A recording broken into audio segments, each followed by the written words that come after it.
बिस्मिल्लाहिर्रहमानिर्रहीम अस्सलाम वालेकुम welcome to my channel Mohammad Salman Kaini. आज हम बात करेंगे सर्फिकोल प्लस सिरप के बारे में, इसके फ़वाइद, इसके साइड इफ़ेक्ट। तो वीडियो को शुरू करने से पहले आप सबसे रिक्वेस्ट है कि मेरे चैनल मोहम्मद सलमान कैनी को सब्सक्राइब कर दें, वीडियो को लाइक कर दें और बेल आइकन को प्रेस कर दें ताकि मेरी हर नई वीडियो आप तक पहुँच सके। तो ये सिरप खाँसी के लिए बनी है। आपको किसी भी किस्म की खाँसी हो, खुश्क खाँसी, बलगम की खाँसी, तो आप इसके लिए इस्तेमाल करवा सकते हैं और इसके नुकसानात बिल्कुल भी नहीं है। अगर आपको फ़ायदा नहीं देगी तो आपको नुकसान बिल्कुल भी नहीं देगी। तो आपको किसी भी किस्म की खाँसी हो तो आप इस्तेमाल करा सकते हैं। बच्चों के लिए, बड़ों के लिए, सबके लिए ये मुफ़ीद है। और आपने जब ये मेडिसिन लेनी है इसकी एक्सपायरी डेट लाज़मी चेक करनी है।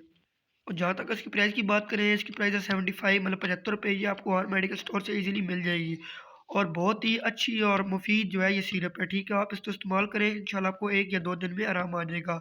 उम्मीद करता हूँ आपको मेरी ये वीडियो पसंद आई होगी। अगर पसंद आई है तो वीडियो को लाइक कर दें और मेरे चैनल को सब्सक्राइब कर दें। इंशाल्लाह मिलते हैं अगली वीडियो में। इतनी देर के लिए अल्लाह हाफ़िज़।